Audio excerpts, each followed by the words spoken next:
Super Mayhem. Hello friends, Tim here again from Super Mayhem, bringing you some more classic game facts and things. Well, I've been talking a lot to my friends lately about what games they've been playing, and just about everyone has been saying Red Dead Redemption 2. Whilst I don't own the title myself, I do appreciate a good Rockstar game now and then. With these things in mind, I thought it would take a bit of a time warp back to the release date of May 18, 2010, and take a closer look at some of the facts and bits of intrigue from the very first Red Dead Redemption game. So join with me if you will in smashing that thumbs up button for the love of video games, and let's-a go as we embark on a journey back to the American frontier in the year 1911.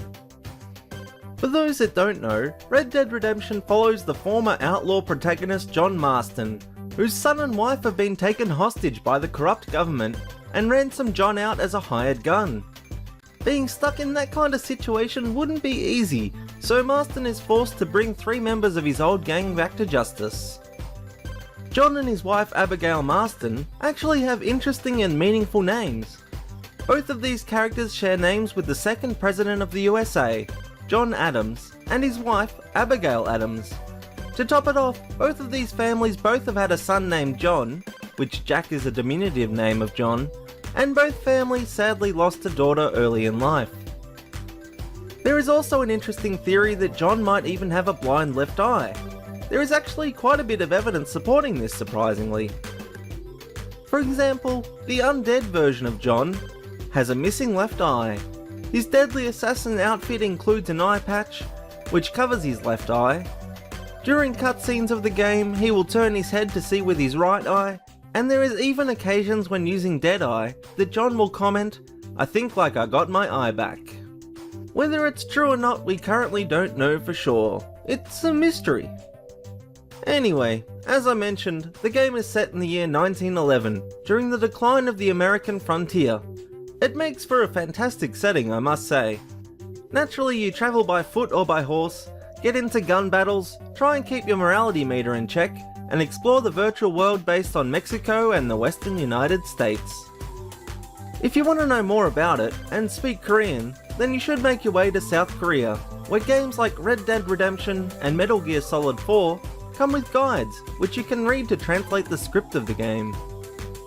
The game itself was actually developed over 5 years, and is known as one of the most expensive video games ever created. This time, effort and money was well utilised, however, as the game shipped over 15 million copies by 2017. It was also received with critical acclaim, not just for its gameplay, but the story, the voice acting, and even the dynamically generated music. It's even considered by some critics as one of the best games ever made. That's high praise indeed. It's no surprise then that it also won several accolades, including the Game of the Year by several sources. I guess it's not so much of a surprise that all my friends are playing the new sequel now. At first glance at this game, a lot of people might think it's a Clint Eastwood western movie turned into a game. The developers actually do recognise this and give old Clint a hat tip. If you head to Blackwater Cemetery and look carefully there is actually a gravestone that reads Clinton Underwood, which of course is a reference to Clint Eastwood and his many western roles. The developers actually seem to have a lot of fun with the cemeteries in general. Many of the epitaphs of the gravestones seem to have humorous stories, such as, "Wake me if something interesting happens." Take a look around and you might find some other amusing stones. Before you make it to the crypt in the olden days though, there was usually a wanted poster. Well, that was at least one way to go. In fact, you may be familiar with seeing some of these wanted posters throughout the game. However, there are actually unused wanted posters for both John Marston and Abraham Reyes in the game's files.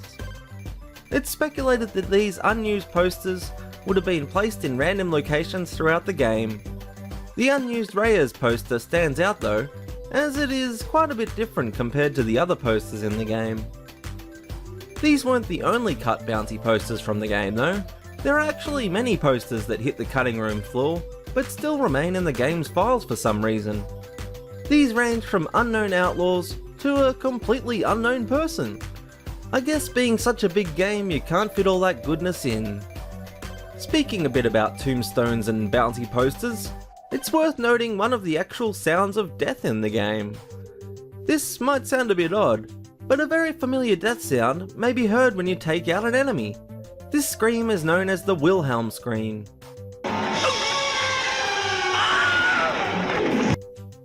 And it is probably the most recognised scream of any out there.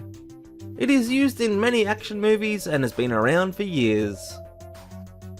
You know what to do, folks. If you've heard this scream before, smash that thumbs up button for more. Yeah, buddy. Now, one can't be cruising around the West without a dapper outfit, can they?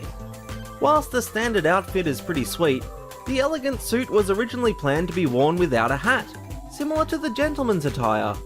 This was just an early idea during development, and was later changed of course.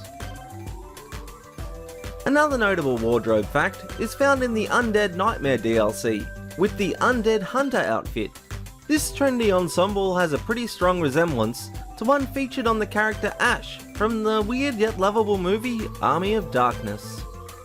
It's quite popularly believed that this was intentional, and a reference to the film, as once the player finishes the game, the name of the outfit actually changes to Army of the Undead. If you haven't already seen the movie Army of Darkness, then I recommend you go and take a gander. It's amusingly weird in many ways. Still on wardrobe, in the 2005 teaser for Red Dead Redemption, a very early Duster Coat outfit is worn by John. It's pretty close to the final chosen version with its cut in the back, but it's still a little bit lighter in colour. Moving on from costumes to something a bit more interesting. One YouTube user by the name of Robaz actually captured a very neat trick with Deadeye. Due to some weird glitch, when you throw a Molotov cocktail or a stick of dynamite and are locked on with Deadeye, the projectile will home onto the target even when it's moving. Somebody please save the birds! If you are one for collecting achievements and trophies, you might have earned the one where you knock out a person in each saloon. It's known as Fightin' Round the World. Weirdly, this is actually a reference to a South Park Season 6 episode, which includes a TV show called Fightin' Around the World with Russell Crowe. It's nice to see the Rockstar team have a good sense of humour. And speaking of trophies, in the DLC Undead Nightmare, you can get an achievement named 6 Years in the Making, where you have to literally find and kill a Sasquatch.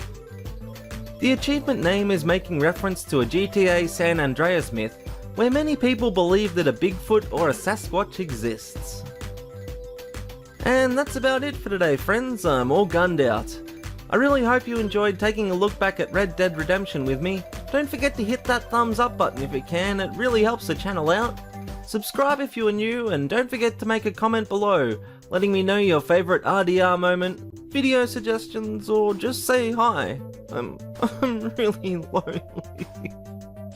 Oh yeah, and check out a couple of suggested videos at the end after the Patreon clap, and I'll catch you soon. Bye. A huge thanks to Jacob Clark for being our first Mayhem supporter. Without the likes of him, I wouldn't be running.